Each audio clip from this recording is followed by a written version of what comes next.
Nosso irmão Felipe Augusto. Amém?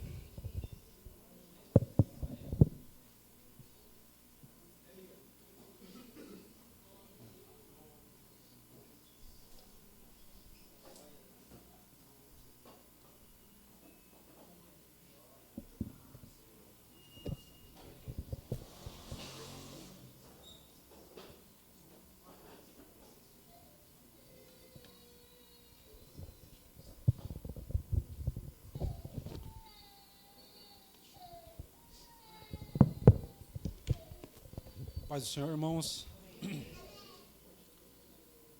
Que bênção, né?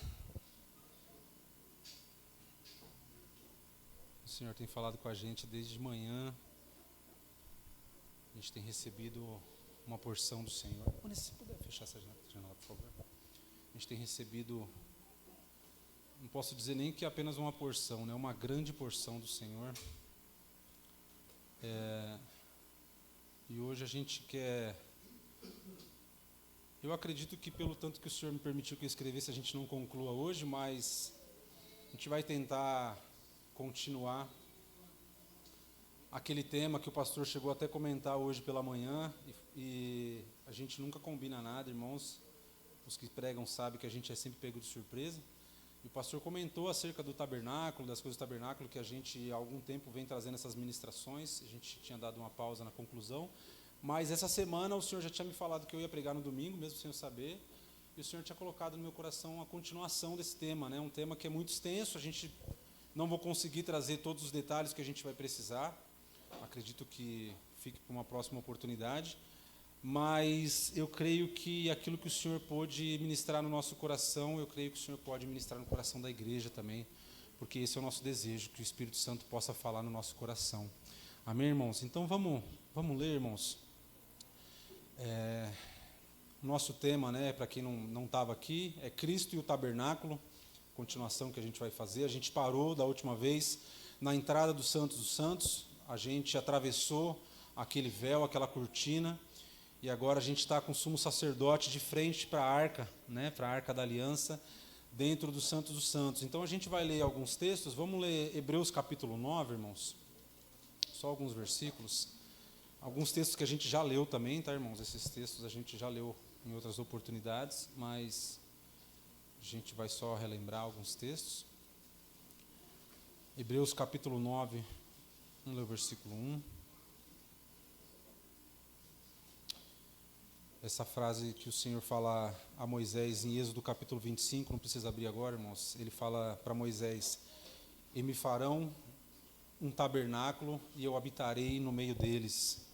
Acho que essa frase é a frase que tem que marcar a vida do cristão. E me farão um tabernáculo e eu habitarei no meio deles. Essa é a vontade do Senhor, habitar no nosso meio, irmãos. A vontade do Senhor é essa. A vontade do Senhor sempre foi essa, habitar no povo dele. Irmãos, vamos ler capítulo 9, versículo 1 de Hebreus.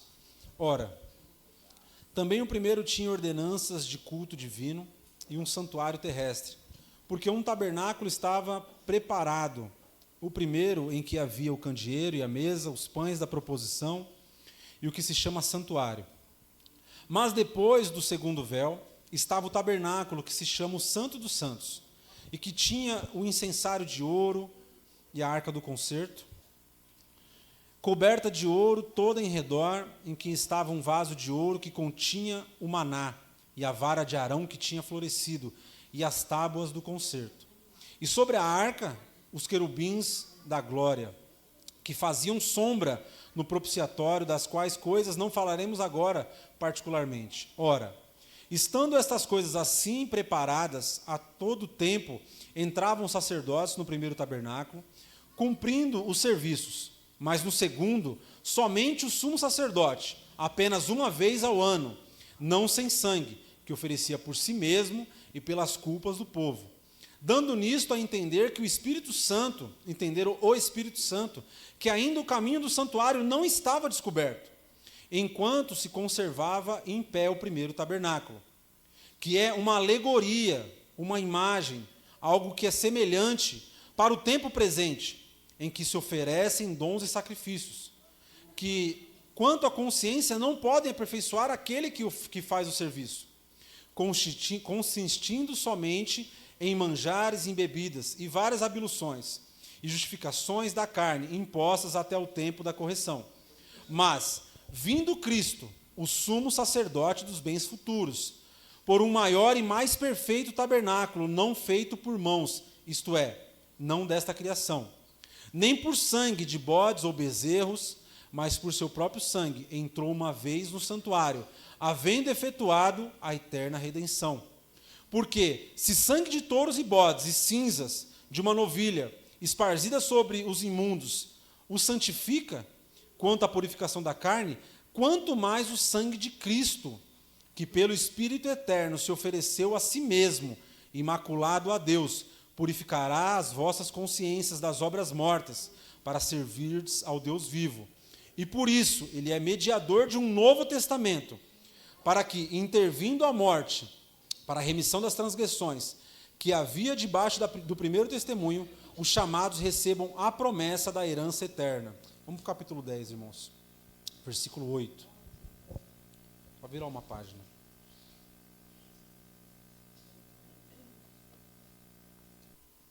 Capítulo 10, versículo 8. Como acima diz, sacrifício e oferta e holocaustos e oblações pelo pecado não quiseste, nem te agradam os quais se oferecem segundo a lei.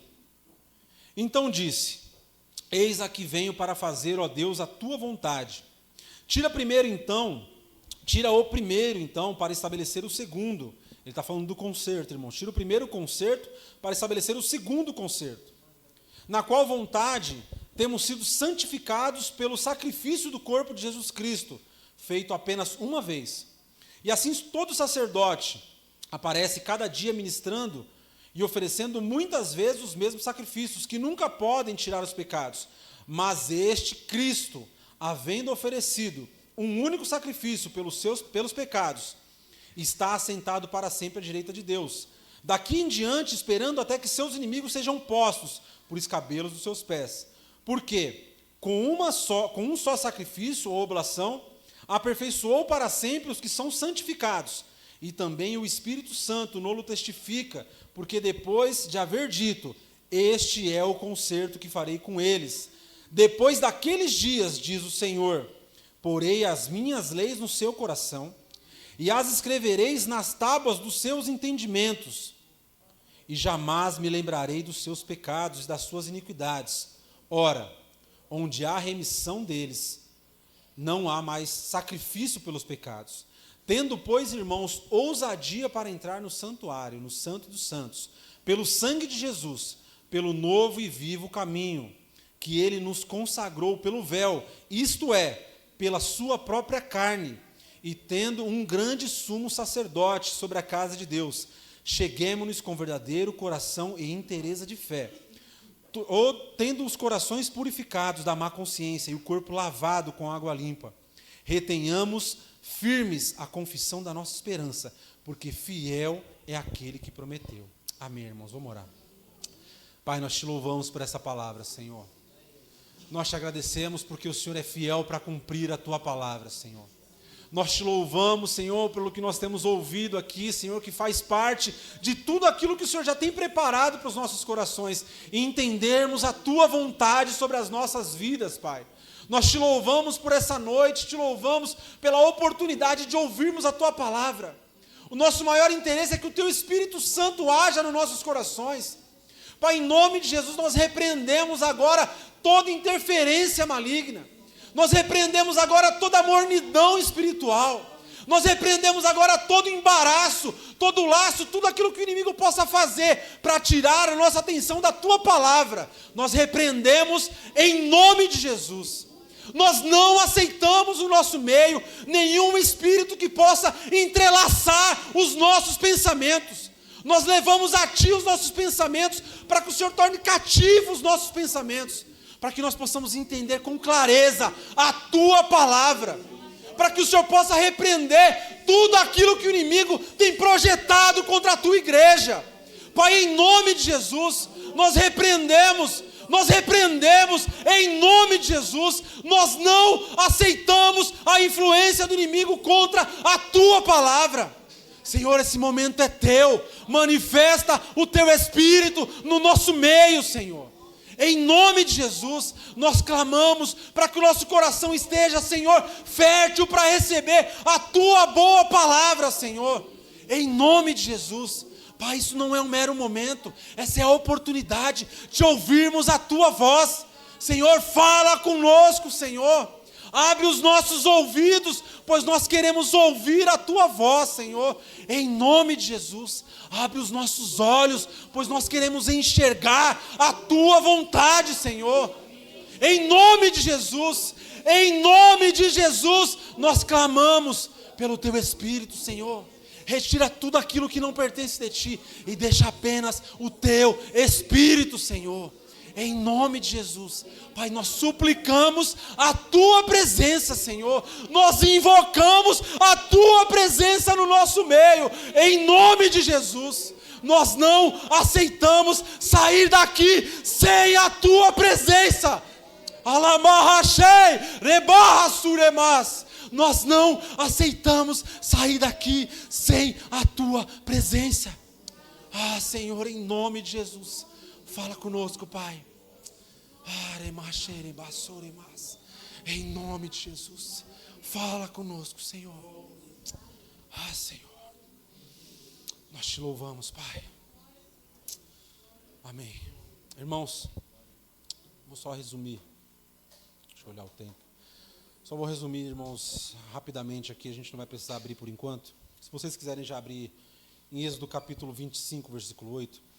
Desde a primeira pregação, irmãos, a gente já está na terceira parte desse tema, que é Cristo e o tabernáculo. Desde a primeira pregação a gente veio trazendo acerca dos elementos, acerca dos tamanhos, das quantidades de coisas, do que significava cada uma das coisas dentro do tabernáculo, né, o seu sentido, desde cada uma das cordas, desde a base de prata ou da base de bronze, dos elementos de ouro dentro do templo.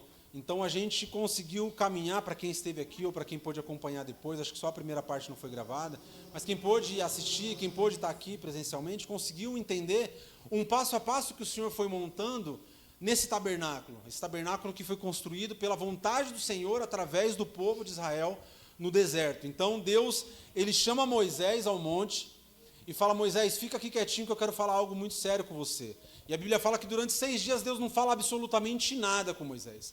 No 7º dia ele fala: Moisés, eu vou te dar uma visão agora. Enxerga aquilo que eu estou te mostrando e você vai fazer exatamente aquilo que eu estou te mostrando, sem que nenhum detalhe seja modificado. Nada pode ser modificado, tudo vai ser exatamente daquele jeito que eu te mostrei. Então Deus abre os olhos de Moisés e agora ele enxerga o tabernáculo. Cada detalhe, cada corda, cada desenho, cada maçã, tudo que vocês imaginarem, a Bíblia fala que Deus mostrou cada detalhe para Moisés. E nenhum dos detalhes Deus vai dizer: você não pode errar em nenhum dos detalhes que eu te mostrei. Então, é muito interessante que a gente vai ler agora. Deus, ele tem uma metodologia de ensino, como o pastor falou, muito inversa do nosso pensamento. Mas aqui ele traz um método de trabalho que é muito interessante. Ele começa de dentro para fora. A gente conhece muitas músicas assim, né? De dentro para fora. E Deus começa de dentro para fora. A primeira coisa que ele mostra para Moisés é a arca. Então ele mostra para Moisés a arca, os detalhes da arca, o que ia ter que ter dentro da arca. E aí ele mostra o altar e ele vai mostrando cada um dos detalhes. Depois da arca ele mostra a tampa, né, que é a tampa do propiciatório, que é a tampa da arca, essa arca era fechada. E aí ele vai saindo de dentro do Santo dos Santos e mostrando cada um dos detalhes. E cada um desses detalhes é muito importante, irmãos. Cada um dos detalhes dos materiais, o ouro, que é a divindade do Senhor, a prata, que é a redenção, o cobre, que é o sacrifício de Cristo. Então, cada um dos detalhes que Deus vai colocando e a quantidade que Deus vai colocando representa um detalhe de Cristo nas nossas vidas. Cada detalhe que Deus pôs ali não é para passar em vão. Não é para a gente ler, como o pastor sempre fala, como se a gente estivesse entrando no museu e passado correndo. É para prestar atenção em cada detalhe da obra de arte. Deus, ele coloca literalmente uma obra de arte para que a gente pudesse tentar entender o que é esse tabernáculo no deserto, o que seria isso. Então a gente foi fazendo esse caminho. A gente começou de fora para dentro, a gente fez o inverso do Senhor, a gente foi explicando da porta para dentro. Então quando a gente entrava no templo que o Senhor mandou, tabernáculo que o Senhor mandou Moisés construir, a gente entrava pela primeira porta inicial, e quando a gente entrava num pátio grande, provavelmente muito próximo do tamanho da nossa igreja. 22,5 por 40. Então, de profundidade, provavelmente é o tamanho da nossa igreja. Então, ele tinha 22,5 de largura por 40 de profundidade. Essa era a largura e a profundidade do tabernáculo. Quando a gente entrava pela primeira porta, que é a El Sharim, né, que é Sha'ar, que é a porta da entrada, ela é aquela porta aberta no deserto, né, como a gente trouxe daquela primeira vez, era uma porta aberta no deserto. Então, a gente entrava pela primeira porta. Quando todos entravam, os sacerdotes ou quem vinha trazer o sacrifício, a primeira visão que ele tinha era do altar. O primeiro altar de bronze, que era o altar de sacrifício, como a gente está lendo em Esdras, que Deus começa a restaurar a Jerusalém pelo altar do sacrifício. Então, ali Deus começa a mostrar para o povo o que teria que ser feito para ter acesso à presença do Senhor. Então, a primeira coisa que a gente via, quando entrava no tabernáculo, ou hoje, se você for estudar, buscar na internet para você ver, entrou pela primeira porta, o pátio é grande, 22,5 por 40 de profundidade, é um pátio grande, e a gente já via o altar de sacrifício, um altar de bronze. Ali eram mortos os animais e era sacrificado. Depois desse altar tinha uma bacia do lado, uma bacia de bronze, uma pia de bronze, ela era chamada. E nessa pia, os sacerdotes tinham que lavar as suas mãos. O sangue não poderia entrar no lugar santo, nem no santo dos santos. Então, se eles se sujassem, fazendo aquele sacrifício, normalmente se sujava. Quem já matou um animal sabe, quem é mais antigo, ou quem já foi do interior sabe como é que é. Então, matar um animal, normalmente você vai se sujar. Então, o sacerdote se sujava. E aquele sangue não poderia entrar nem na parte santa, nem no santo dos santos. Então, a pia que Deus mandou Moisés fazer era para que eles se lavassem. Naquele primeiro dia, a gente trouxe cada um dos significados, tanto do altar quanto da pia, o que significava, a água, todos os detalhes. Quando ele entrava na primeira cortina, que a gente chama de primeira cortina, ele entrava no lugar santo. Quando ele entrava no lugar santo, do lado esquerdo, ele vinha o candelabro com as 7 lâmpadas, tudo de ouro dentro do lugar santo. E esse candelabro nunca podia ficar apagado, ele tinha que ficar sendo renovado, essa chama tinha que continuar sendo acesa continuamente. Do lado direito ele via a mesa, que era colocado os pães da preposição, então ali tinha que ter 12 pães continuamente, o pão não podia envelhecer, e aos sábados era trocado pelo sacerdote que fazia o trabalho, e os levitas. Então, de um lado tinha a menorá, que era chamado, né, ou o candelabro com as 7 lâmpadas, do lado direito tinha a mesa com os pães. De frente, para quem entrava de frente, via o altar do incenso, que era um altar de ouro, todo de ouro, madeira de acácia, a gente trouxe sobre a madeira também, era madeira de acácia, e ele era de ouro, por dentro e por fora. Nesse altar, o incenso único, exclusivo, que nunca poderia ser replicado, Deus deixou isso muito claro a Moisés. Qualquer tempo da vida de vocês que vocês fizerem um incenso, jamais poderá ser como esse incenso que é colocado no altar de incenso, dentro do local santo. E aquele incenso ele era misturado, amassado, triturado, como a gente leu Isaías 53, esse é o motivo do incenso ser amassado. Isaías 53 é a revelação desse amassado desse incenso e as especiarias que estão ali. Então ali subia o incenso. A partir do momento que o incenso subia, a Bíblia fala que Deus sentia aquele cheiro, se estava tudo certinho, o Senhor sentiu o aroma suave. E a partir daquele momento, quando era o dia da expiação do pecado, o dia do perdão, o dia do Yom Kippur, o sumo sacerdote, depois de fazer tudo isso que aconteceu, ele tinha acesso agora ao Santo dos Santos. Então, atrás do altar de incenso, esse altar de ouro, tinha uma cortina gigante, um véu muito grande, espesso, muito grosso, como a gente trouxe da última vez, esse tem na gravação. E nesse véu tinha os querubins bordados, e a gente trouxe o significado deles, qual que é o motivo que o Senhor fez isso. Quando o sumo sacerdote, agora que já preparou tudo, entrava após o véu, e só o sumo sacerdote poderia entrar, como a gente leu, uma vez por ano, e não sem sangue, a gente já vai começar a entrar na palavra, ele agora poderia entrar, só que agora ele passaria por uma outra inspeção. Ele já tinha sido inspecionado em tudo que ele fez, ele não podia ter errado, e agora, uma vez por ano, ele tinha que entrar no Santo dos Santos, que era o local que todo mundo tremia. Todo mundo tremia, porque a presença do Senhor se manifestaria ali. E agora, o sumo sacerdote, ele tem que entrar com o sangue do cordeiro, ele tem que atravessar esse segundo véu, que é o véu bem grosso, que tinha os querubins, e ficar parado. Para quê? Para que Deus inspecionasse ele. Ele não poderia ter defeito, ele não poderia ter pecado, ele não poderia ter uma gota de sangue nas suas vestes, em nada do seu corpo. A partir do momento que o Senhor desse o ok, agora o Senhor se manifestaria e ele não morreria. Se caso algum desses itens não fosse cumprido, quando ele entrava na presença do Senhor, ele era fulminado vivo. E não é por acaso que, num certo momento, o que Moisés decide fazer? Vamos amarrar sinos na beira da borda da túnica do sacerdote. Caso ele morra, a gente vai deixar uma corda, vai fazer barulho, e a gente puxa ele para fora por essa corda, sem que ninguém entre para pegar ele, porque quem entrasse lá morreria, mesmo que fosse para tirar o corpo do sumo sacerdote. Então era algo terrível. A presença do Senhor era algo terrível, fulminante, todos tinham medo. Por isso que o povo vai dizer no deserto: ó Moisés, sobe ao monte e fala pelo Senhor por nós, porque nós morreremos. Nós não somos capazes de ouvir a voz do Senhor como você ouve, porque todos nós seremos fulminados. Então o povo tinha muito medo, inclusive os sacerdotes. Mas aí, irmãos, agora a gente chega diante dessa cena. O sumo sacerdote, o véu está atrás dele, ele já saiu de todos os ambientes, o véu está atrás dele, ele está de frente para a Arca da Aliança. E dentro do Santo dos Santos só tem a Arca da Aliança. E dentro da Arca da Aliança tem 3 itens. As 2 tábuas, 4 itens, né? As 2 tábuas que Deus escreveu os mandamentos a Moisés no monte. Na verdade, o segundo, né? Porque é Moisés que escreve o segundo, que Deus repete para ele, porque ele quebra os primeiros mandamentos. Então tá as 2 tábuas, tá a vara de Arão que floresceu, e tá o maná que Deus manda colocar dentro de um vaso de ouro. E agora a gente está olhando para um objeto que é um objeto de muito valia para todos os judeus e para o mundo cristão. A gente, graças a Deus, não tem nada disso para replicar aqui, porque a gente não precisa disso, a gente vai entender. Mas é algo que é muito estudado há muitas gerações, desde quando isso aconteceu até os dias de hoje, que é a Arca da Aliança. A arca que Deus simplesmente fez sumir, que não existe mais, para que ninguém fosse pessoalmente adorar. Muitos buscam, replicam, fazem, mas a Arca da Aliança o Senhor fez ela sumir, fez ela desaparecer. Então agora a gente está olhando para essa Arca da Aliança, que é esse objeto que a gente vai tentar trazer algo hoje. Então vamos ler, irmãos, lá em Êxodo. Acho que deu para fazer um panorama do que a gente falou já alguns detalhes. O que for possível vocês assistam, irmãos, nas outras vezes, porque a gente trouxe muito detalhe. Acho que só a primeira pregação, qualquer dia, a gente faz novamente para poder gravar. Então ele vai falar, irmãos, acerca da Arca da Aliança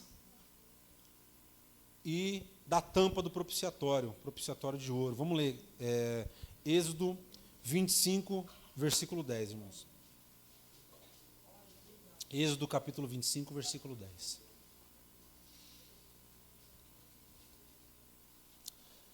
A gente precisa lembrar, irmãos, Cristo é tudo em todos.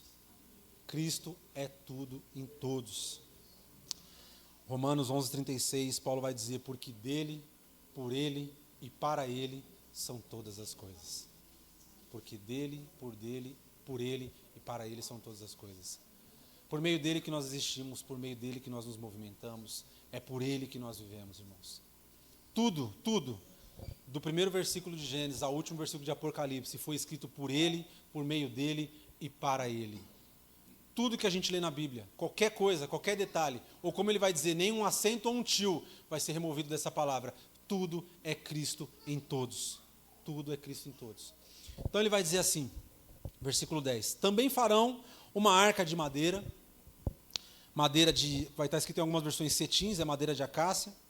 E o seu comprimento será de 2,5 côvados, que é 1,10 m, e a sua largura de meio côvado, 70 centímetros, e a sua altura também de meio côvado, que é 70 centímetros. E cobri-la-ás, algumas versões já vai estar traduzido 70 centímetros. Cobri-la-ás de ouro puro, por dentro e por fora, e cobrirás e farás sobre ela uma coroa em redor. Então tinha uma coroa em volta da Arca da Aliança. E fundirás para ela 4 argolas de ouro, e as porás nos 4 cantos dela, 2 argolas de um lado e 2 argolas do outro lado. E farás uma vara de madeira de acácia, e também cobrirás ela de ouro. E meterás as varas, colocarás as varas entre as argolas, para levar a arca de um lado para o outro quando for necessário. As varas estarão nas argolas da arca, e não se retirarão dela. Depois porá a arca no testemunho que eu te darei. Então Deus estava mostrando para Moisés um objeto e está falando assim, depois eu vou mostrar o local que esse objeto vai ficar. Primeiro eu estou te mostrando o objeto, depois eu vou te mostrar na onde que ele vai ficar, que é o Santo dos Santos, que a gente já sabe. Continuando. Também farás um propiciatório. O que é isso? É a tampa, tá? O propiciatório que está marcado aqui, irmãos, alguma versão vai estar traduzida, é a tampa, literalmente. Então o que era? Era uma caixa aberta, depois a gente vai tentar exemplificar, e nessa caixa tinha uma tampa. Tá? Essa propiciatória é a tampa dessa caixa. Ele vai dizer assim, também farás uma tampa de ouro puro. E o seu comprimento será de 2,5 côvados, 1,10 m, que é o mesmo comprimento dessa caixa, porque ela tem que fechar 100%. E a sua largura de meio côvado, que será 70 centímetros. Então ela tinha o mesmo comprimento e a mesma largura da caixa. Farás também 2 querubins de ouro batido os farás, nas 2 extremidades do propiciatório. E farás um querubim na extremidade de uma das partes, e outro querubim na outra extremidade de outras das partes. De uma só peça, com o propiciatório, fareis os querubins, nas 2 extremidades dele. Os querubins estenderão as suas asas por cima, cobrindo com suas asas o propiciatório. As faces deles, uma de frente para a outra, virada para baixo, para a tampa do propiciatório. E porás o propiciatório em cima da tampa, a tampa em cima da arca. Colocará essa tampa em cima da arca, que depois que houver exposto a arca no testemunho que eu te darei. E ali virei a ti e falarei contigo, em cima do propiciatório, no meio dos 2 querubins, que estão sobre a arca do testemunho, tudo o que eu te ordenar para os filhos de Israel. Irmãos, olha que coisa linda, talvez lendo assim a gente não consiga entender. Deus está falando para Moisés, você vai fazer uma caixa, essa caixa vai chamar futuramente Arca da Aliança, e nessa caixa eu quero que ela feche, vai ter coisas dentro, então ela não pode ser uma caixa fechada, ela tem que ser aberta e uma tampa. Então você vai fazer a tampa para essa caixa. E nessa tampa não é uma tampa qualquer, ele vai falar, não é uma tampa simples de se fazer. É uma tampa com ouro puro e com querubins nela. E você vai fazer de uma única peça, tudo vai ser uma única peça. Então, uma tampa grande, com querubins formando nela, os querubins um de frente para o outro, com as suas asas, uma apontando para a outra, cobrindo os seus rostos e os 2 olhando para baixo. Então, é muito detalhe. Imagina, hoje fazendo com máquina é muito fácil, mas naquela época, sem máquina nenhuma, Deus dá tanto detalhe, é algo difícil de se imaginar. Só que os querubins ficavam com as asas umas viradas para o outro, com o rosto olhando para baixo, na onde estava a tábua, as tábuas, a vara e o maná. Então eles ficavam olhando para baixo. Só que aí Deus fala uma coisa maravilhosa no versículo 22, não sei se você conseguiu perceber. Ali eu virei a ti e falarei contigo, em cima do propiciatório. Tudo que eu te ordenar para os filhos de Israel. Ali Deus manifestava a sua presença. Ali era o momento que Deus ia falar com o sumo sacerdote ou com Moisés nesse momento. Ele falou, esse móvel que você está criando para mim não é um simples móvel, porque hoje a gente olha tudo com muita banalidade. As coisas do Senhor hoje, a gente olha com banalidade, a gente canta de qualquer jeito, a gente toca de qualquer jeito, a gente prega de qualquer jeito, mas Deus fala, não é de qualquer jeito. Ali eu falarei com você. Ali eu me manifestarei para você. Ali você vai ouvir a minha voz. Talvez isso no século 21 não vale de nada, irmãos, mas naquele momento Moisés falou, uau, Senhor, é aqui que eu vou ouvir a sua voz. É aqui que eu vou sentir a sua presença. A Bíblia fala que era ali que a Shekinah do Senhor se manifestava. Qualquer um que estivesse perto era cheio da Shekinah do Senhor.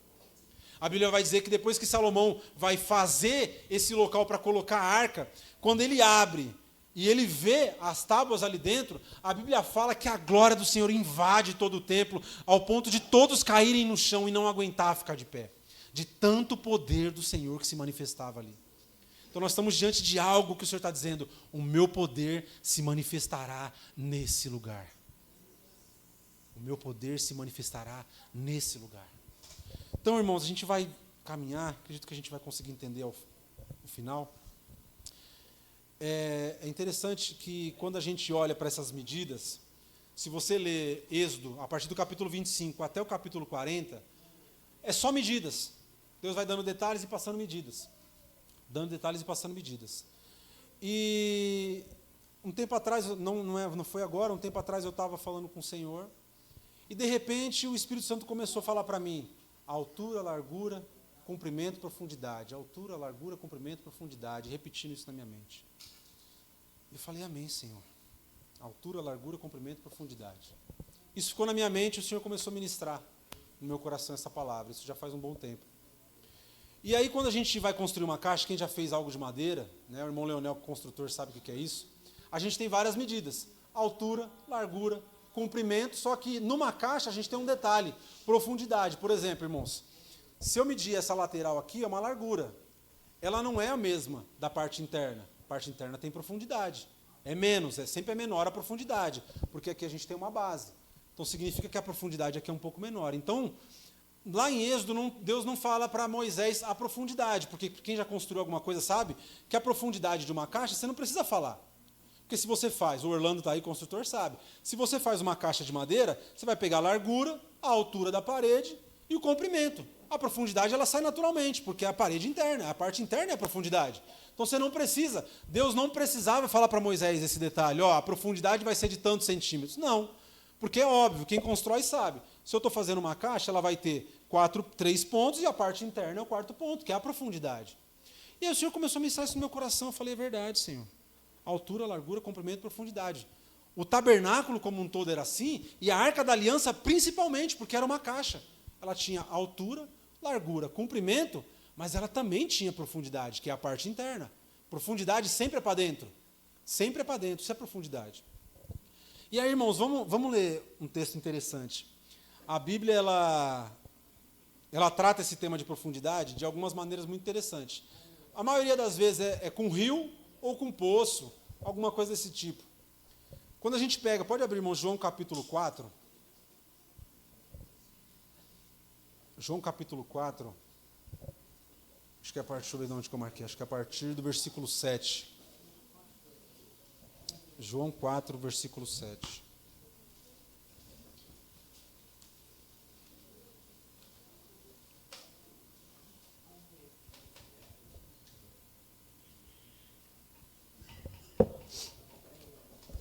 João capítulo 4, versículo 7. Olha que interessante, irmãos. A gente conhece bem esse texto, né? Ele é alvo de pregação a gerações, a mulher samaritana. Mas ele fala assim no versículo 7. Veio uma mulher de Samaria tirar água do poço. Disse-lhe Jesus, dá-me de beber. Porque os seus discípulos tinham ido à cidade comprar comida. Disse-lhe, pois, a mulher samaritana, como sendo tu judeu me pedes de beber a mim, que sou uma mulher samaritana? Porque os judeus não se comunicavam com os samaritanos. Jesus respondendo a ela disse, se tu conhecesses o dom de Deus, e quem é que te diz, dá-me de beber, tu lhe pedirias, e ele te daria água viva. Disse, pois, a mulher samaritana, Senhor, tu não tens com que tirar, e esse poço, algumas versões vão dizer assim, é muito fundo. Onde, pois, tu terás de tirar essa água viva? Olha o que ela vai dizer. És tu, porventura, maior do que o nosso pai Jacó, que nos deu esse poço fundo, bebendo ele próprio desse poço, e os filhos dele e o seu gado?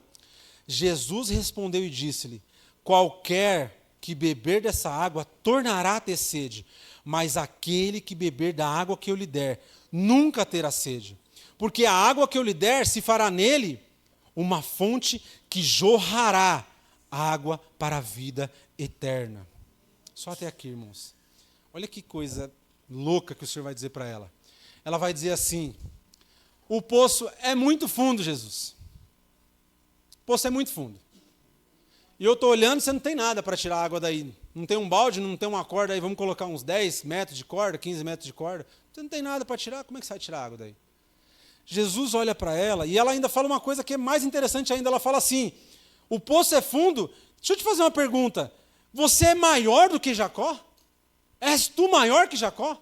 Ela ainda diminui mais, Jesus. Você não pode nem tirar, porque o poço é fundo, não estou vendo nada na sua mão.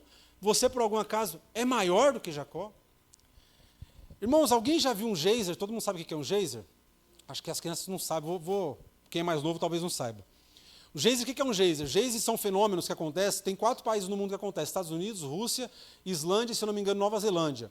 O que é um geyser? Os filmes antigos dos Estados Unidos tinham bastante.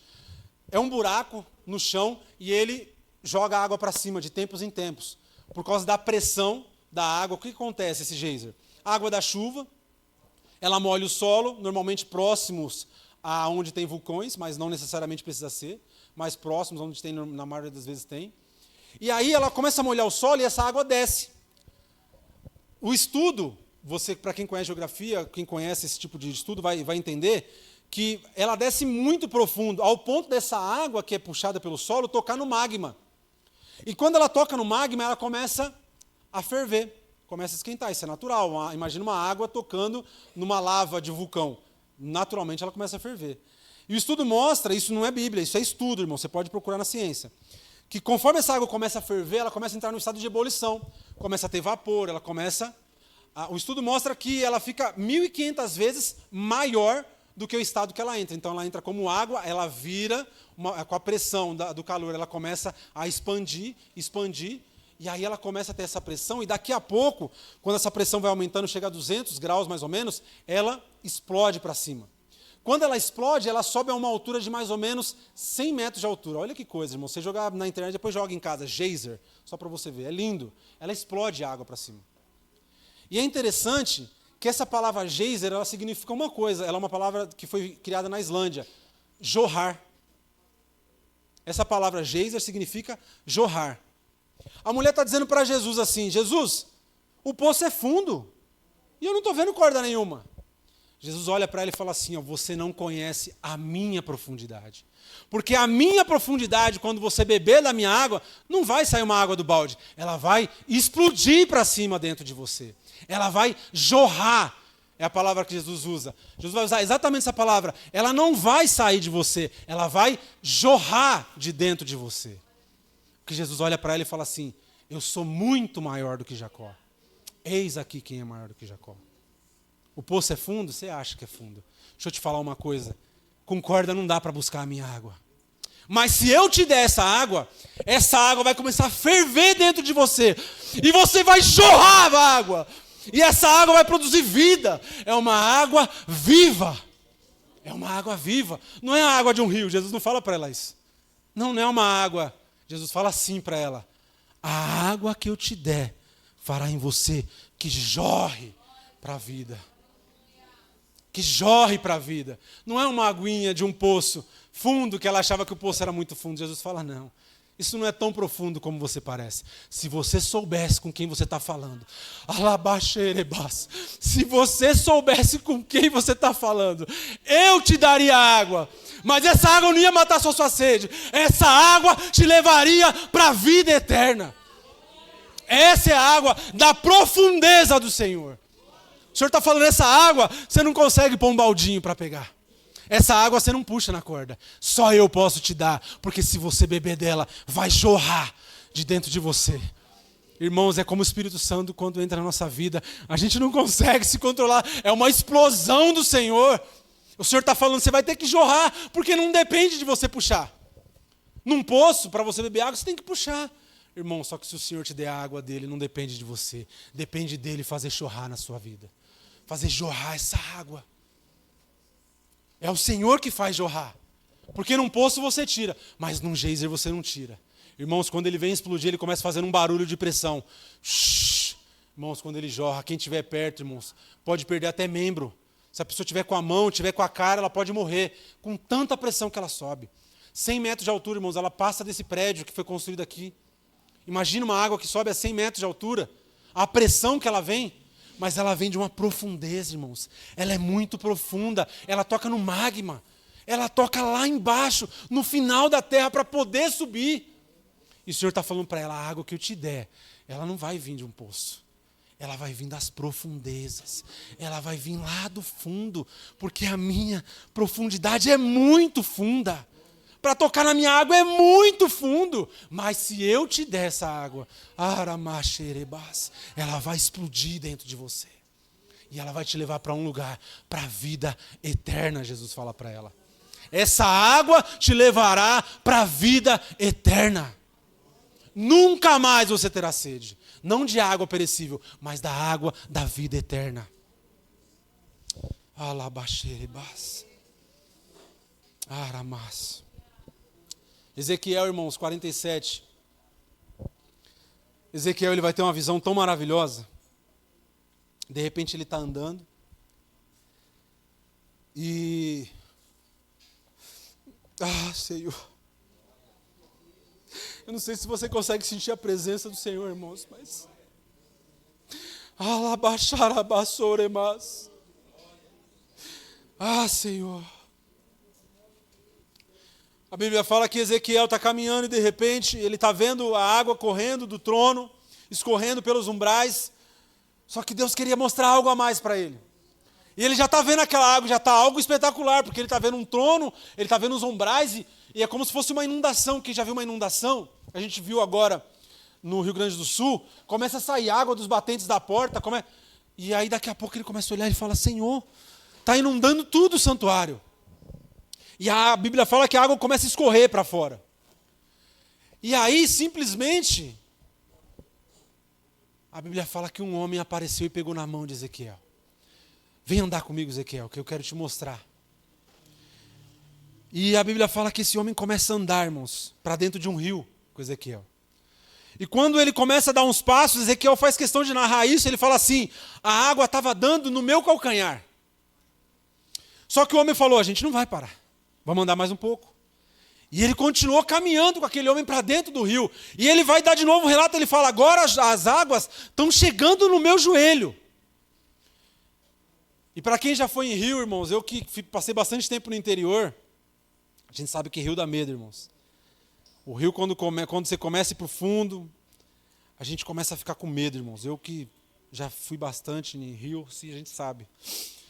E a Bíblia fala, irmãos, que esse homem não parava, irmãos. Imagina alguém muito forte que você não é capaz de soltar da mão dele. E ele está segurando a mão de Ezequiel, e com aquela força que um pai segura um filho pequenininho. É impossível dessa criança se soltar desse pai. Impossível.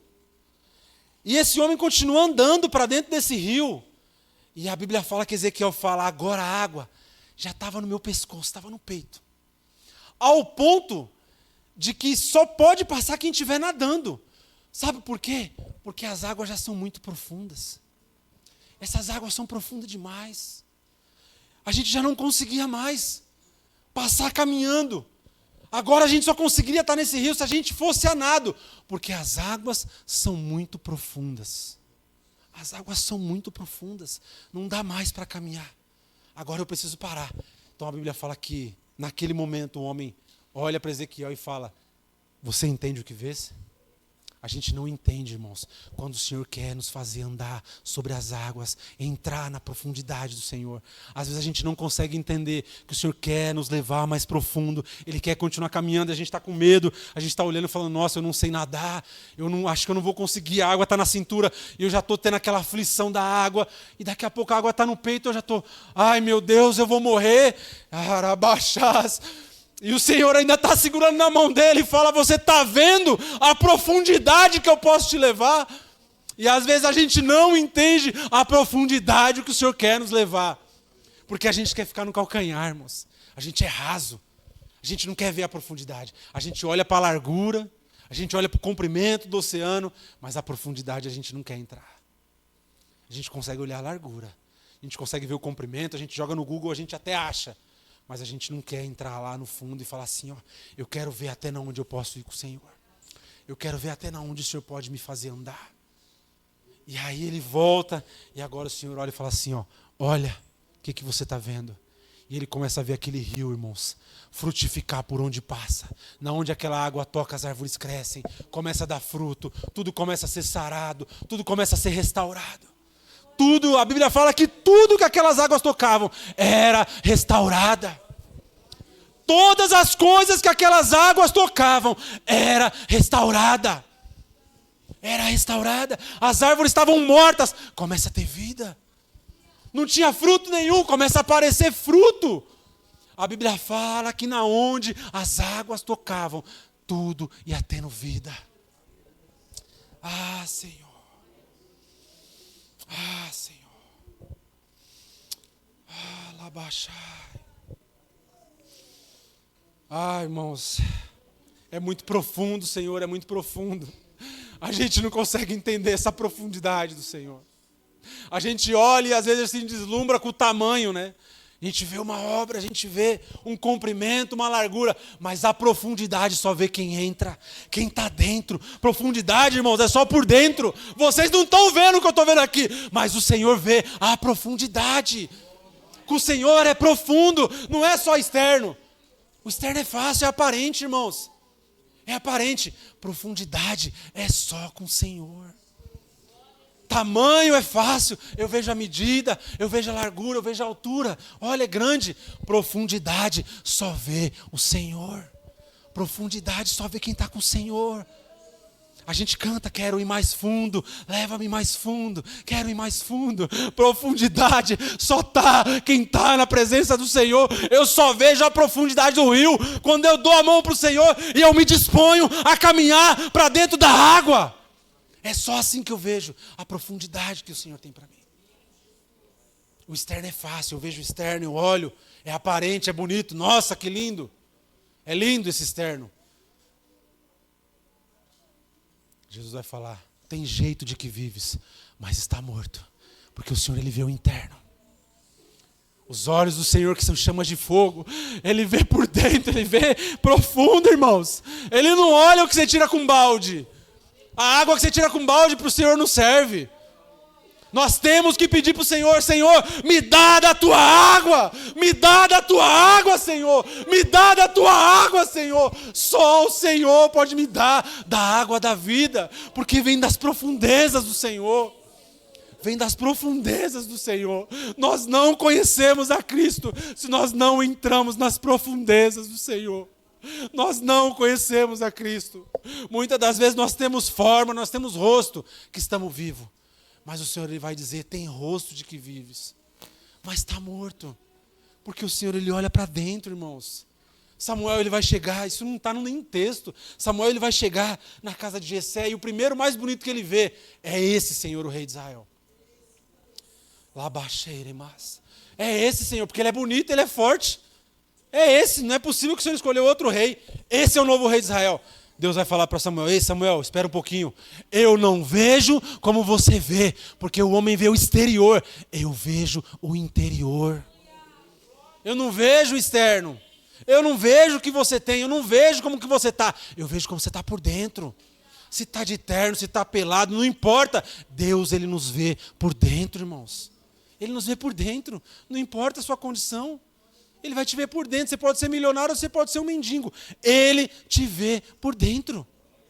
A gente tem um relato de Jesus dizendo assim, um milionário rico morreu e foi para o inferno. Um mendigo morreu e foi para o céu.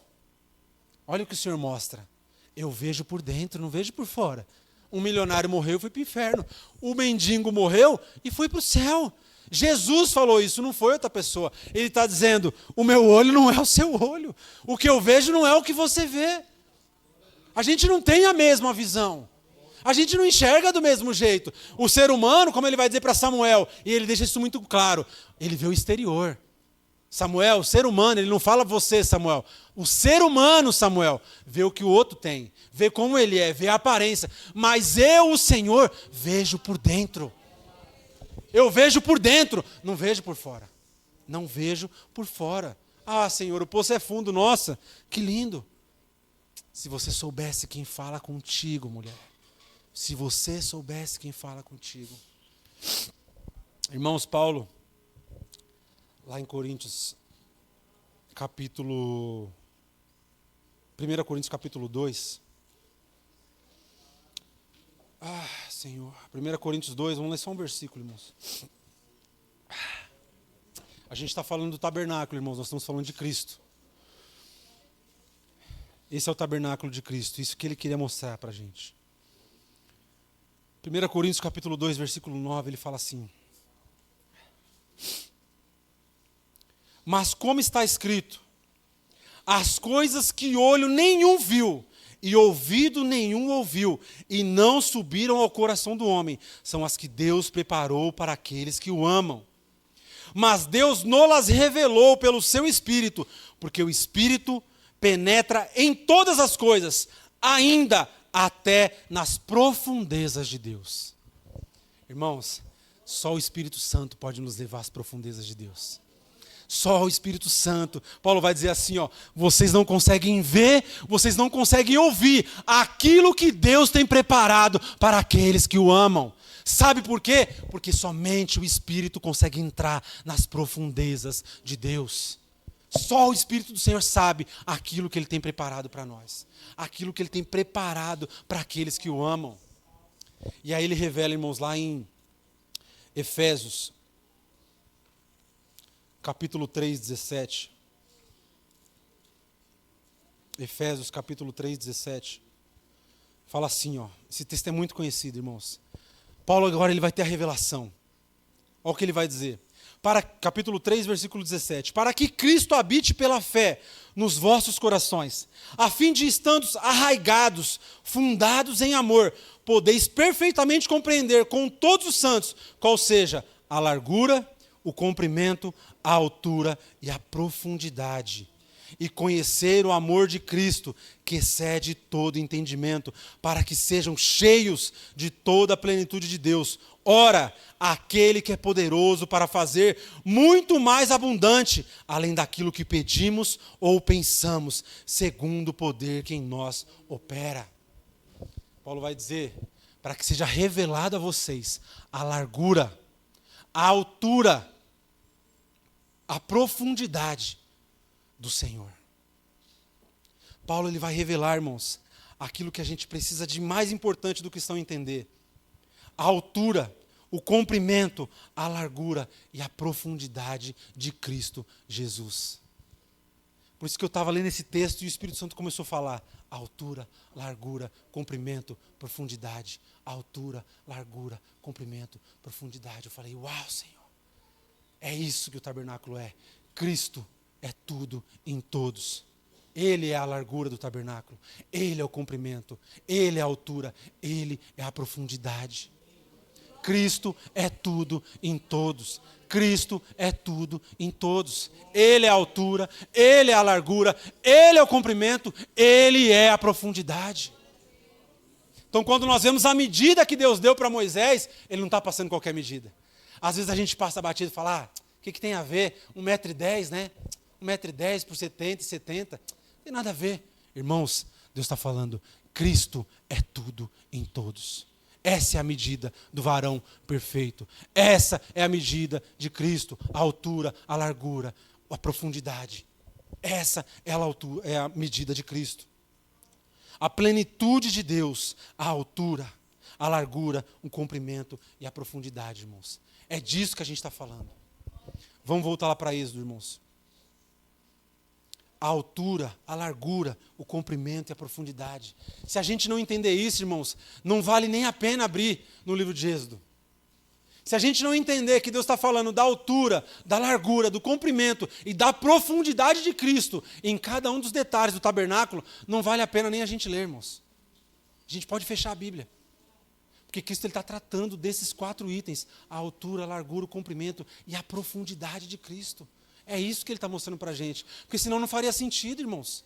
Não faria sentido nenhum. Deus dá tanto detalhe simplesmente para ter um material que para Deus não serve de nada. Irmãos, todas as coisas para Deus é perecível, são coisas. Deus está preocupado com pessoas, não com coisas. A gente leu Hebreus, ele dizendo aquilo lá era só sombra. Não servia de nada. O livro de Hebreus vai dizer, aquilo lá só estava mostrando algo para vocês entenderem. Cristo estava sendo mostrado em cada um daqueles detalhes. É isso que nós estamos estudando. Cristo é tudo em todos. Cristo é tudo, tudo. Quando ele fala tudo, é tudo. Cristo é tudo, irmãos. Cristo é tudo em todos. É isso que nós estamos vendo. Lá em Êxodo, irmãos, 25, que a gente começou a ler, ele vai dizer que tem, na verdade no texto de Êxodo não vai dizer, mas a gente lê em Hebreus e depois outros textos a gente vai ver que tem os 3 itens lá. Em Êxodo, Deus vai mostrar o maná e aí Deus fala para Moisés, Êxodo 16, perdão. Não precisa abrir. Êxodo 16, Deus dá o maná para o povo e aí Deus fala, está todo mundo comendo, está muito bom. Só que Moisés faz o seguinte, pega um homer, pega um vaso, coloca 2 litros aproximadamente desse maná que eu estou mandando para vocês e reserva, porque eu vou preparar um lugar para que ele seja colocado. Ali não tinha sido preparado ainda. Só que Deus, prevendo o futuro, ele fala, reserva esse maná, porque eu vou preparar um lugar. Então, dentro da arca que a gente leu as medidas, Deus manda Moisés colocar o maná que ele mandou separar, lá em Êxodo capítulo 16, e depois Deus manda colocar a vara de Arão que floresceu, e as tábuas da aliança. A vara de Arão que floresceu, a gente vê lá em Números 17, quando tem aquela competição entre os filhos de Israel, as 12 tribos acham que é melhor do que Arão, as 11 tribos, porque Arão é da tribo de Levi, E, de repente, Deus fala assim, então eu vou propor um negócio. Manda cada um deles pegar uma vara, isso era normal para pastores ter vara. O que era vara, irmão? Um pedaço de pau morto, um pedaço de árvore qualquer. Se a gente pega em qualquer árvore, um pedaço de pau. Não tem nada de especial nessa vara, irmãos. O que tem de especial é o Senhor, Ele é Cristo, tudo em todos. A vara não tinha nada de especial. Então Deus manda aquelas varas chegarem, fala assim, todo mundo traz uma vara, e a que florescer, eu vou mostrar que eu escolhi essa tribo para que me sirva fazendo o processo do sacerdócio levítico, dentro do tabernáculo. E a Bíblia fala em número 17 que no outro dia a vara de Arão foi a única que floresceu, e não só isso, deu amêndoas. Então essa vara está lá dentro, tem um pedaço da vara dentro da Arca da Aliança. Então ali tem as tábuas, ali tem o maná e tem a vara. Então, irmãos, vamos entender. Primeira coisa que o Senhor coloca lá, as tábuas da aliança. O que seriam as tábuas da aliança? A palavra do Senhor. As tábuas da aliança representam a palavra do Senhor. Deus, de maneira nenhuma, precisaria falar isso se não fosse a vontade dele que o povo lesse, como ele vai dizer em Deuteronômios, e não só lesse, decorasse, para que isso ficasse gravado na mente e no coração. Então Deus pega aquele detalhe que ele mandou o povo decorar e fala, não só isso, eu vou guardar, porque isso vai ter que representar algo para vocês. Então quando ele coloca a Arca da Aliança dentro a tábua dentro da Arca da Aliança, ele quer mostrar algo. Se a gente está falando que Cristo é tudo em todos, o que ele quer mostrar? Vamos lá para João, irmãos. João capítulo 1. Ou quem não quiser abrir, não tem problema. Lá em João capítulo 1, na primeira vez que a gente trouxe aqui, a gente falou uma coisa que é muito interessante para quem gosta da Bíblia. O livro de Hebreus é o que mais decifra o Antigo Testamento acerca do sacerdócio, acerca do tabernáculo. E o segundo livro é o livro de João. Os detalhes do templo e aquilo que Jesus queria dizer acerca do tabernáculo de si próprio está escrito no livro de João. Então João é o segundo, tirando o livro de Hebreus, maior escritor acerca do tabernáculo, mesmo que não esteja escrito essa palavra, irmãos. Então, a gente está falando das tábuas da palavra do Senhor, e João capítulo 1, versículo 1 fala assim, no princípio, em algumas versões vai estar escrito, era a palavra, ou era o verbo. E a palavra, que é o verbo, estava com Deus, e a palavra era Deus. E essa palavra estava no princípio com Deus. Todas as coisas foram feitas por Ele, e sem Ele nada do que foi feito se fez. 1 João, irmãos. 1 João, lá no final. Capítulo 1. João ele vai dizer isso novamente, olha o que ele vai dizer. 1 João, capítulo 1, versículo 1.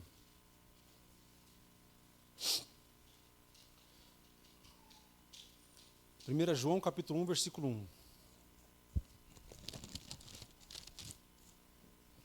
O que era desde o princípio, o que vimos e o que ouvimos com os nossos próprios olhos, e o que temos contemplado e tocado, as nossas mãos tocaram na palavra da vida. Porque a vida foi manifestada e nós a vimos e testificamos dela e vos anunciamos a vida eterna que estava com o Pai, que nos foi manifestada. Põe lá no capítulo 5 também de 1 João, irmão, só passar mais umas folhas para frente. Capítulo 5, versículo 7. 1 João, capítulo 5, versículo 7.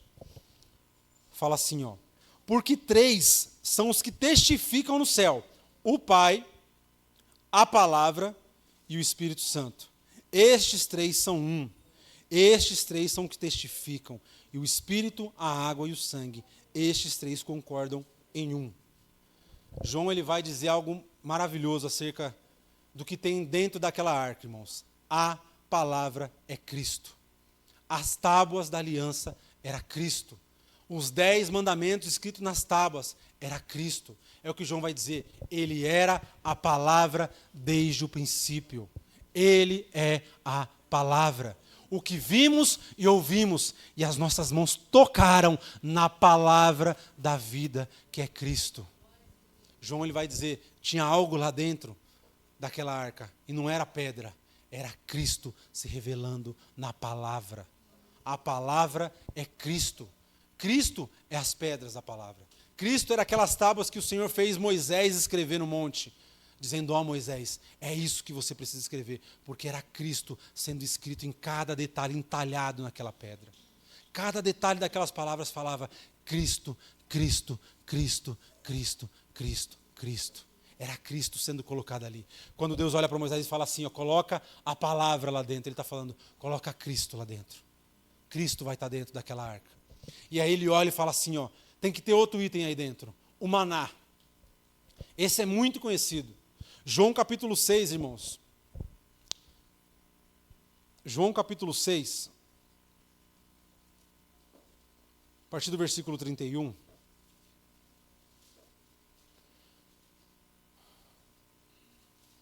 João 6, 31. A gente conhece bem esse texto. Fala assim, ó, João 6, 31. Esse é o Evangelho de João, tá, irmãos? O Evangelho de João, capítulo 6, versículo 31. Nossos pais comeram maná. Todos estão dizendo para Jesus, aqueles que estavam caminhando com Cristo. Nossos pais comeram maná no deserto. Como está escrito, ele lhes deu de comer do pão do céu. Respondeu-lhes então Jesus, em verdade vos digo, vos asseguro, não foi Moisés quem vos deu o pão do céu, mas o meu Pai quem vos dá o verdadeiro pão do céu. Pois o pão de Deus é o que desce do céu e dá vida ao mundo. Então eles disseram a Jesus, Senhor, dar-nos sempre desse pão. Diante disso, Jesus lhe ministrou, lhes disse, eu sou o pão da vida. Aquele que vem a mim jamais terá fome. Aquele que crê em mim jamais terá sede. Todavia, como eu disse, embora tenham visto, ainda não creiais em mim. O maná, que Deus olha para Moisés e fala assim, eu coloco o maná aí dentro. É Cristo sendo colocado dentro da arca. Deus olha para Moisés e fala assim, agora coloca essa porção de Cristo aí dentro. Ele é o pão vivo que desceu do céu. Ele vai dizer, eu sou o maná. Eu sou o pão vivo que desceu do céu. Eu fui colocado dentro daquela arca. Eu, a quem todos olhavam e adoravam, o maná, as tábuas. O Senhor está falando, eu sou o pão vivo que desceu do céu. Por isso que quando ele prega isso, ninguém aceita a sua pregação.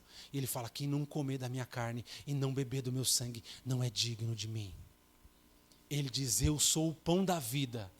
Eu dou a minha vida por amor de muitos. E aí, irmãos, ele vai mostrar a vara de Arão. E essa vara de Arão, ela é, como a gente já falou, ela é algo que tem um simbolismo muito grande, porque era algo morto, um pedaço de madeira, um pedaço de árvore, um pedaço de pau. Deus manda colocar lá dentro, só que agora não é mais um pedaço de pau, ela é uma árvore, um pedaço de madeira, uma vara que deu flores, que frutificou, e ela está lá dentro. Então, como que isso vai mostrar Cristo dentro da Arca da Aliança? Só de uma maneira, que foi lido pela Gabi aqui. Lá em João capítulo 11, irmãos, abre aí em João capítulo 11, a gente não vai ler todos os versículos que a Gabi leu. Lá em João capítulo 11, a partir do versículo 23...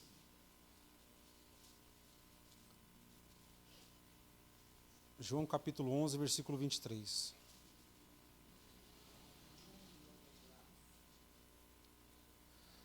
Declarou Jesus a Marta, Marta, teu irmão há de ressuscitar.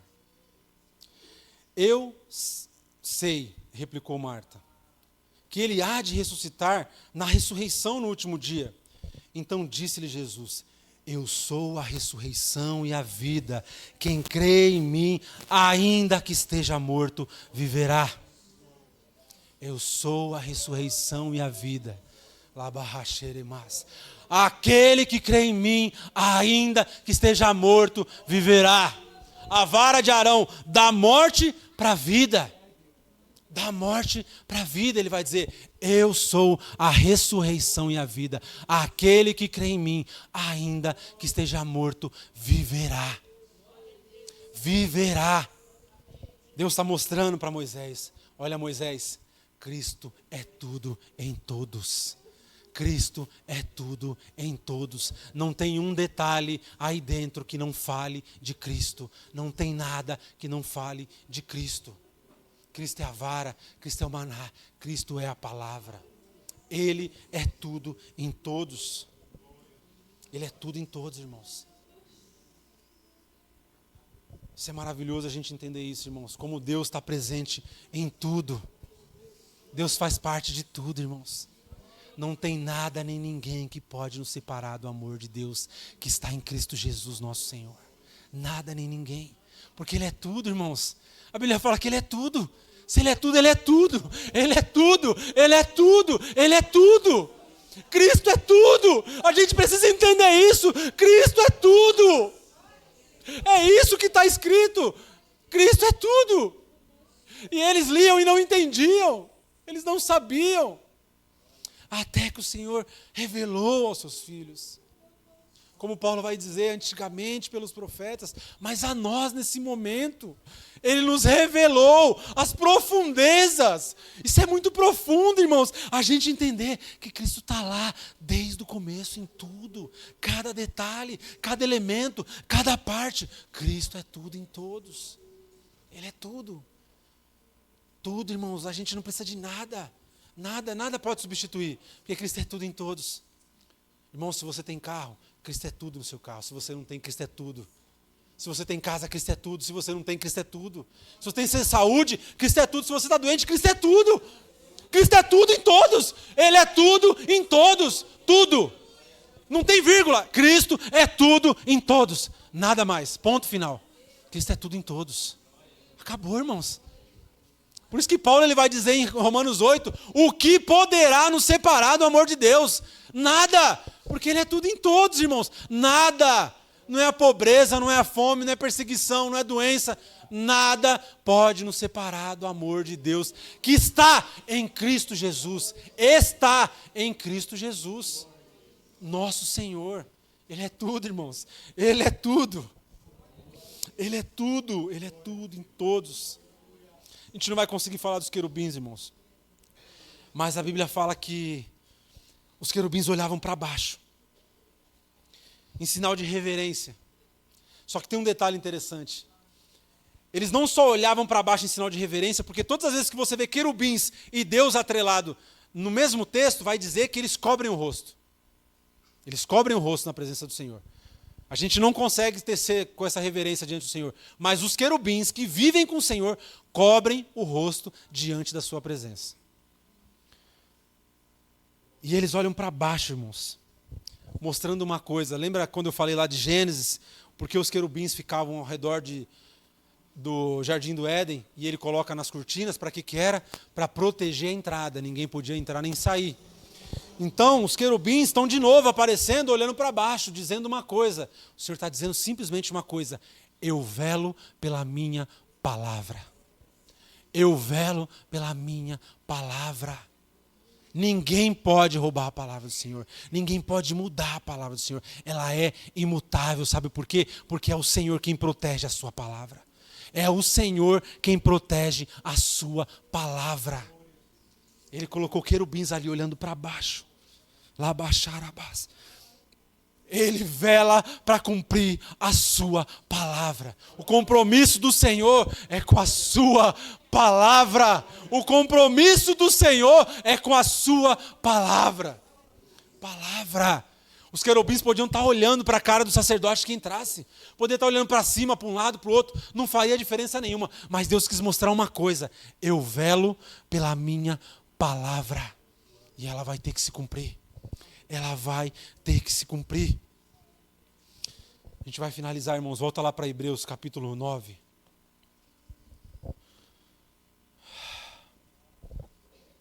Tinha muito mais detalhes, a gente precisava tratar de muitas coisas. A gente poderia trazer sobre a roupa do sacerdote, sobre as pedras preciosas, sobre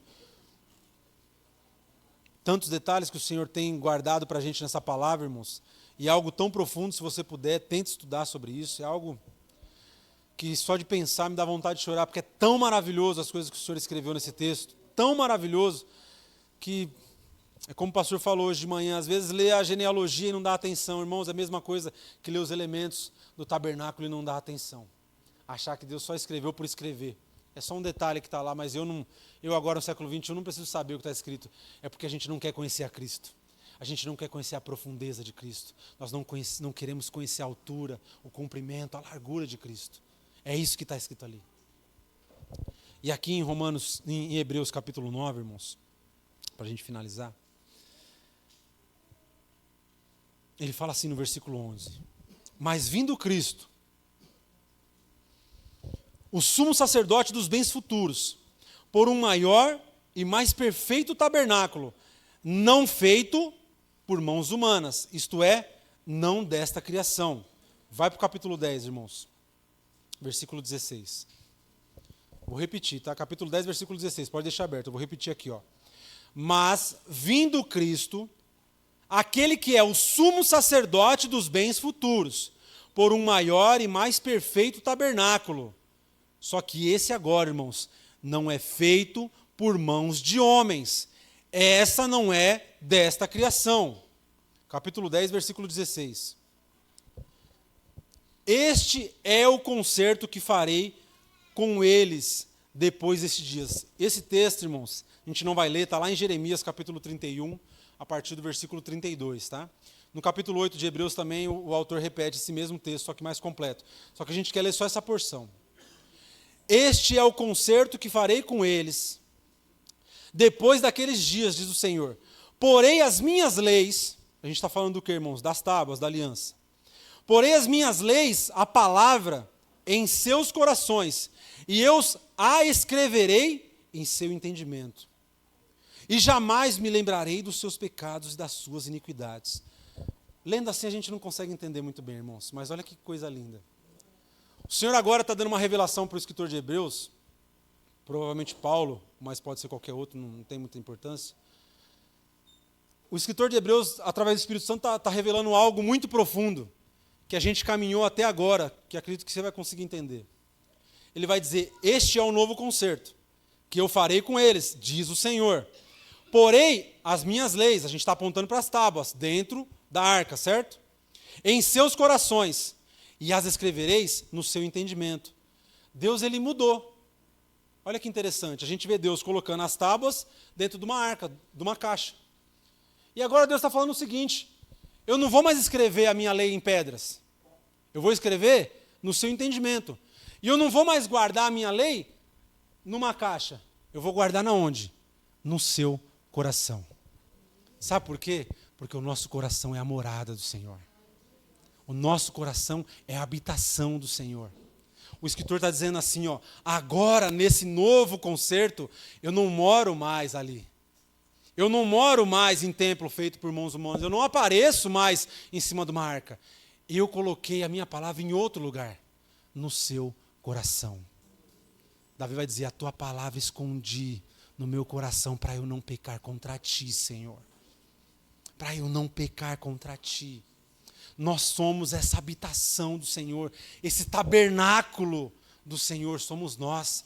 1 Coríntios capítulo 6, versículo 19, Paulo vai dizer, não sabeis vós que os vossos corpos são tabernáculos do Senhor. Olha que coisa linda, irmãos. Todas essas coisas de ouro, de prata, de pedras preciosas que nós estamos lendo, Deus muda tudo e fala assim, ó, tudo aquilo que vocês viram é o seu corpo. É o tabernáculo que eu escolhi fazer morada. Eu escolhi fazer morada no seu corpo. Não sabeis vós que os vossos corpos são o tabernáculo do Espírito Santo e ele tem ciúmes de vós. Nós somos essa morada do Senhor, irmãos. Nós somos essa habitação do Senhor. Isso que o Senhor falou lá no passado, dizendo, e eu habitarei no meio de vós, eu tabernacularei no meio de vós. Agora ele diz, eu habitarei dentro de vós. Eu habitarei dentro de vós. Não mais no meio, dentro de vós, nos seus corações e no seu entendimento. Cristo, esse nosso sumo sacerdote, ele vai dizer, ele não entrou num templo feito por mãos humanas.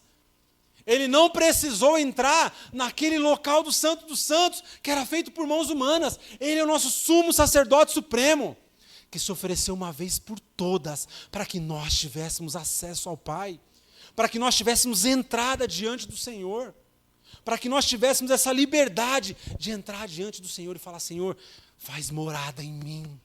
Vem fazer morada na minha vida, Senhor. Eu quero ser o seu tabernáculo. Eu quero ser a sua habitação. Tudo que a gente possa ver aqui, irmãos, o Senhor, ele muda tudo e fala assim, ó, eu não quero mais aparecer lá. Agora eu apareço no seu coração. Eu apareço quando você entra na profundeza do meu espírito. Romanos capítulo 11, Paulo vai dizer, ó profundidade das riquezas, da sabedoria e do conhecimento de Deus.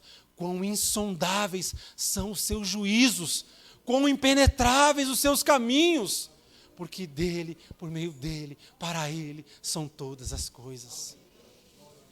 Quão insondáveis são, ó profundidade da riqueza, da sabedoria e do conhecimento de Deus. Irmãos, nós estamos diante de um Deus que é profundo, que Ele é tremendo, irmãos. Ele quer habitar no nosso coração. Ele quer habitar na minha vida e na sua vida, irmãos. Às vezes a gente vem para a casa do Senhor, a gente vem para a presença do Senhor, e a gente não consegue entender quão poderosa é essa presença do Senhor. O que é entrar nessa sala do banquete? O que é entrar nessa presença do Senhor? O que é estar aqui diante da presença do Senhor? Irmãos, aquela Shekinah que se manifestava lá, se manifesta hoje aqui, irmãos. Aquela glória do Senhor que se manifestava lá no deserto, se manifesta hoje aqui. A presença do Senhor que se manifestava lá no deserto, se manifesta hoje na sua igreja. Nós temos acesso a essa Shekinah do Senhor, a essa presença que invade o nosso coração, que não faz a gente ficar de pé, mas a gente quer cair na presença do Senhor. Nós temos acesso a essa presença do Senhor. Isso não é pouca coisa, irmãos. Isso vale preço de sangue. Foi com preço de sangue que nós tivemos acesso à presença do Senhor. Então você não pode aceitar essa palavra de qualquer jeito. Se no seu coração está tudo mais ou menos, pede perdão para o Senhor, porque essa palavra diz que foi com preço de sangue que nós tivemos acesso à sala do banquete. Nós só tivemos acesso à presença do Senhor por causa do sangue dele. Por causa do sangue de Cristo, nós tivemos acesso à sua presença. Se hoje eu posso glorificar Cristo e dizer eu te amo, Pai, é por causa do sangue de Cristo. Se hoje nós temos acesso a dizer Senhor, me perdoa, nós não precisamos de um intermediário, é por causa do sangue de Cristo. Se hoje nós somos curados das nossas enfermidades, é por causa do sangue de Cristo. Se nós temos acesso à vida eterna, é por causa do sangue de Cristo. É por isso que o Senhor deixou isso escrito, para nós entendermos a altura, a largura, o comprimento e a profundidade do amor de Deus que está em Cristo Jesus, o nosso Senhor. Nós não podemos aceitar uma palavra dessa como se fosse uma qualquer, porque esse é Cristo, tudo em todos. Cristo é tudo em todos.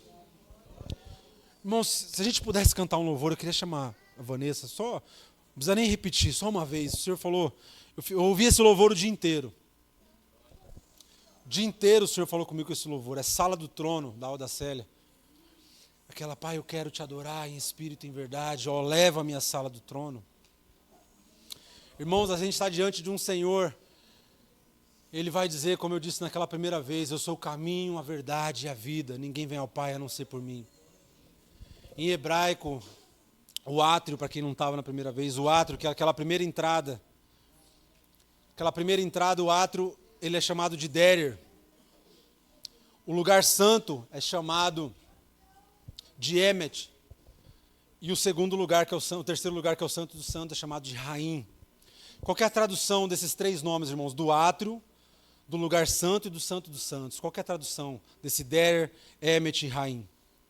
Caminho, verdade e vida. Essa é a tradução. Jesus está dizendo em João capítulo 14 para os discípulos, falando assim, ó, eu sou o Emet, eu sou o Raim, eu sou o Emet e eu sou o Derer. Eu sou o caminho, eu sou a verdade e eu sou a vida. Ninguém vem ao Pai a não ser por mim. Ele está dizendo, lembra quando os sacerdotes entravam no átrio, que eles entravam no Derer, que é o caminho? Lembra? E aí os discípulos agora, Filipe está ouvindo essa passagem, falando, Senhor. E aí ele vai lá e fala, lembra do lugar santo? Que em hebraico, porque Jesus está falando em grego com os discípulos, mas em hebraico, ele está dizendo, aquele lugar que chamava Emet. É verdade. E você lembra quando o sumo sacerdote, uma vez por ano, entrava no Santo dos Santos? Chama-se Raim. A vida. Ele está dizendo, eu sou o caminho, a verdade e a vida. Ninguém tem acesso àquela sala do trono, aquela sala onde Deus se manifestava, se não for por mim. É o que Cristo está dizendo. Ninguém tem acesso a chegar lá no Santo dos Santos se não passar pelo caminho, pela verdade e pela vida. Eu sou o caminho, a verdade e a vida. Ninguém vem ao Pai a não ser por mim. Alabarraxeremas. Alabas. Alamaxe.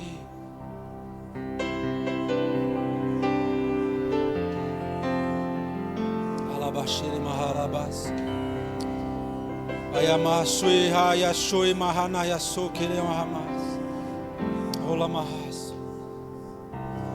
Pai, eu quero contemplar Shemahayasui mahanasimas. tua glória e majestade. Oyasui mahayashu kemonayasiri mahalabas. Alabaxere mas. Ah, Senhor, em Espírito em verdade, não apenas no átrio ou no santo lugar. Eu quero te entronizar entre os querubins. Salabás, Leva-me à sala do trono. Leva-nos, Senhor. pelo novo e vivo caminho, pelo sangue de Jesus, o eterno sumo sacerdote.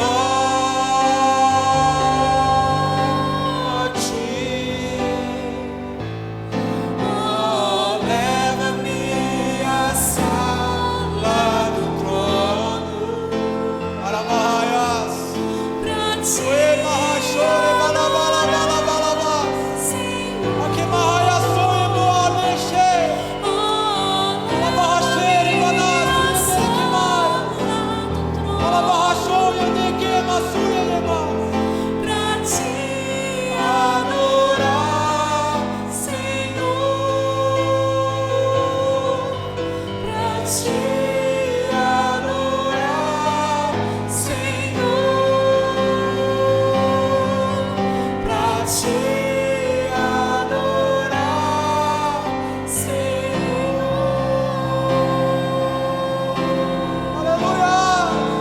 Arabahe. Orabah. Oh Senhor, nós te louvamos, Deus. Ah, Senhor, nós te agradecemos pela tua obra, Senhor. Nós te louvamos, Senhor, pelo teu sacrifício, Senhor. Perdoa-nos porque nós muitas das vezes não entendemos, Senhor, quão precioso foi o teu sacrifício, Senhor.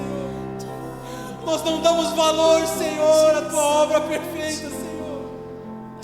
Perdoa-nos, Pai. Nós queremos te adorar em espírito e em verdade, Senhor. Pai, faz-nos entrar no Santo dos Santos, Pai. Nós queremos sentir a tua presença, Senhor. Nós entendemos, Senhor. Pai, nós queremos entender e compreender a tua altura, Senhor. A tua largura, Pai. O teu comprimento, a tua profundidade, Senhor. Faz-nos entrar na profundidade, Senhor. Restaura nossas vidas, Pai. Leva-me à sala do trono, pelo novo e vivo caminho, pelo sangue de Jesus, o eterno sumo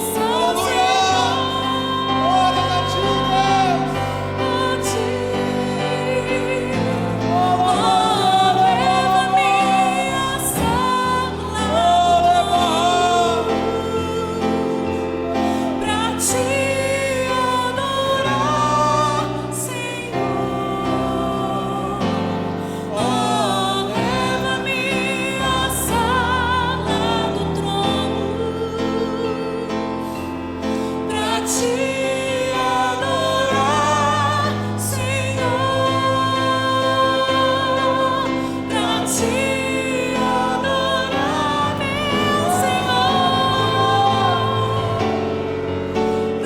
ti.